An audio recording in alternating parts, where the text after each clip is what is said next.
रायबरेली के ऊंचाहार से ऊर्जा व्यवस्था को लेकर बड़ी और राहत देने वाली खबर सामने आई है। रसोई गैस की संभावित कमी की आशंकाओं के बीच बिजली आपूर्ति को लेकर बड़ा भरोसा दिया गया है। एनटीपीसी परिसर में आयोजित मीडिया सराहना समारोह के दौरान परियोजना प्रमुख विश्व मोहन सिंह ने कहा कि यदि गैस की कमी के कारण लोग इंडक्शन चूल्हा, हीटर और अन्य बिजली से चलने वाले उपकरणों का अधिक उपयोग करते हैं, तब भी बिजली आपूर्ति पर कोई विशेष प्रभाव नहीं पड़ेगा। परियोजना प्रमुख ने बताया कि वर्तमान में एनटीपीसी अपनी कुल उत्पादन क्षमता से लगभग 30% अधिक बिजली उत्पादन करने में सक्षम है। ऐसे में यदि बिजली की मांग बढ़ती है तो अतिरिक्त उत्पादन कर आपूर्ति को बनाए रखा जा सकता है। उन्होंने यह भी कहा कि देश में बढ़ती तकनीक और कृत्रिम बुद्धिमत्ता और डाटा से जुड़ी सेवाओं के कारण बिजली की खपत तेजी से बढ़ रही है, लेकिन एनटीपीसी इस बढ़ती मांग को पूरा करने में पूरी तरह सक्षम है। समारोह के दौरान मीडिया की भूमिका पर भी विशेष रूप से चर्चा की गई। विश्व मोहन सिंह ने कहा कि मीडिया समाज के लिए एक मार्गदर्शक की तरह कार्य करता है और जनहित से जुड़ी सूचनाओं को लोगों तक पहुंचाने में उसकी अहम भूमिका होती है। उन्होंने रायबरेली जिले के प्रिंट और इलेक्ट्रिक मीडिया के प्रतिनिधियों का अभिनंदन करते हुए उनके सहयोग और सकारात्मक योगदान के लिए आभार प्रकट किया।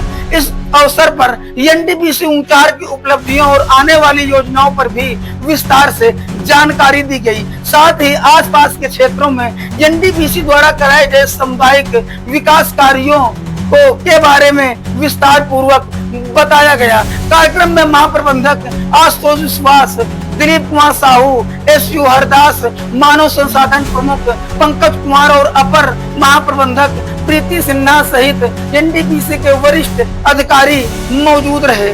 मानव संसाधन प्रमुख पंकज कुमार ने बताया कि देश में कुल बिजली उत्पादन का लगभग चौथाई हिस्सा एनटीपीसी द्वारा किया जाता है। उन्होंने कहा कि एनटीपीसी कोयला और गैस के साथ साथ सौर ऊर्जा, पवन ऊर्जा, जल ऊर्जा और परमाणु ऊर्जा के क्षेत्र में भी तेजी से आगे बढ़ रही है। ऊर्जा परिवर्तन के प्रक्रिया पर भी एनटीपीसी की भावी योजनाओं में प्रमुख रूप से शामिल है। कार्यक्रम का संचालन आज्ञा शरण सिंह ने किया, जबकि उप महाप्रबंधक एकता साहू ने सभी अतिथियों और पत्रकारों के प्रति आभार व्यक्त किया। समारोह में उपस्थित पत्रकारों ने भी एनटीपीसी की कार्य प्रणाली और ऊर्जा के क्षेत्र में उनके योगदान की सराहना की।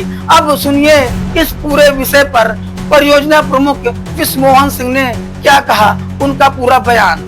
समुदाय है उनके उत्तरोत्तर उन्नयन के लिए हम लोग तरह तरह के उन्नयन कार्य करते हैं, जैसे कि हमारे महिला सशक्तिकरण प्रोग्राम है, हमारा युवा कौशल केंद्र है और हमारे और भी बहुत सारे काम होते हैं, तो ये हम लोग करते रहते हैं। तो जिसके तहत हम लोग ये भी हो गया, हमारा जो मोबाइल मेडिकल यूनिट्स भी चलते रहते हैं। देन हमारा और भी बालिका सशक्तिकरण ये प्रोग्राम है, और हमारे सीपेट में जो हमारे सेंट्रल प्लास्टिक इंस्टीट्यूट है लखनऊ में है, वहाँ पे हमने बच्चों भेज के वहाँ पे 4 महीने का प्रोग्राम भी होती है, जिसका प्रोग्राम कंप्लीट करने के बाद ये बच्चे इनको एम्प्लॉयमेंट ऑलमोस्ट 100% एम्प्लॉयमेंट मिल जाती है। तो ऐसे डेवलपमेंट वर्क हम लगातार करते रहते हैं, जिसके तहत हमारी एक जिम्मेदारी बन जाती है, तो ये आगे भी करते रहेंगे। सर, इन 50 वर्षों में क्या फर्क आया है? अब तक एनटीपीसी में 91 वर्ष लग गए हैं, आगे क्या इसमें बदलाव होने की संभावना है? क्या कुछ नया हो सकता है? देखिए, हमारे यहाँ पे 50 वर्ष में हमारा अभी आज का तारीख में जो more than 80 gigawatt, more than 85,000 megawatt हमारा जनरेशन कैपेसिटी है। एंड हम लोग एक लक्ष्य रखा है कि 2037 तक हम लोग 244 गीगावाट हमारा जनरेशन कैपेसिटी रहेगा। उसमें से हमारे मैक्सिमम परसेंटेज रहेगा हमारा जो रिन्यूएबल एनर्जी के थ्रू प्रोडक्शन, एवं हमारे साइमल्टेनियसली ये हमारे थर्मल प्रोडक्शन भी जारी रहेगा।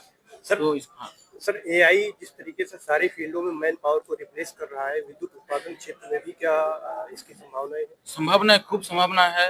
एआई एंड एमएल जो टेक्नोलॉजी है ये हर क्षेत्र में अभी घुस रहा है। ये हमारे हमारे जो विद्युत उत्पादन क्षेत्र में भी इसकी बहुत ही उपयोगिता होगी। जैसे ये हमको मदद करेगा, कोई भी इक्विपमेंट का हेल्थ निर्धारण करने के लिए हमको मदद करेगा। जैसे कोई चीज़ आने से कोई कोई ब्रेकडाउन होने से पहले हमको ये सूचित करेगा कि ये होने वाला है, आप इसको मेंटेनेंस में ले लीजिए। इस टाइप के कई इसके यूजेस है, कई उसके एप्लीकेशंस है।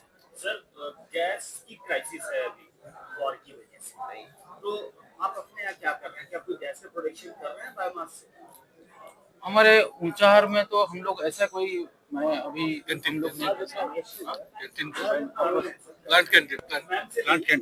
से सर 26 और 27 में हमारा जितना वेस्टिंग है ऑर्गेनिक मटेरियल बट इसकी जो क्षमता है ये बहुत ही कम है। अभी जो क्राइसिस है उसको मुकाबले करने में हमारे जो ये कि जब पायलट बेसिस पे हम लोग किया है उसके सौर ऊर्जा से भी बिजली बनाई जा रही है, उसका आगे कुछ और आगे बढ़ सकते हैं। अभी हम लोगों का 10 मेगा हमारे ऊंचाहार का मैं बात कर रहा हूँ। 10 मेगावाट का हमारा सोलर प्लांट अभी लगा हुआ है।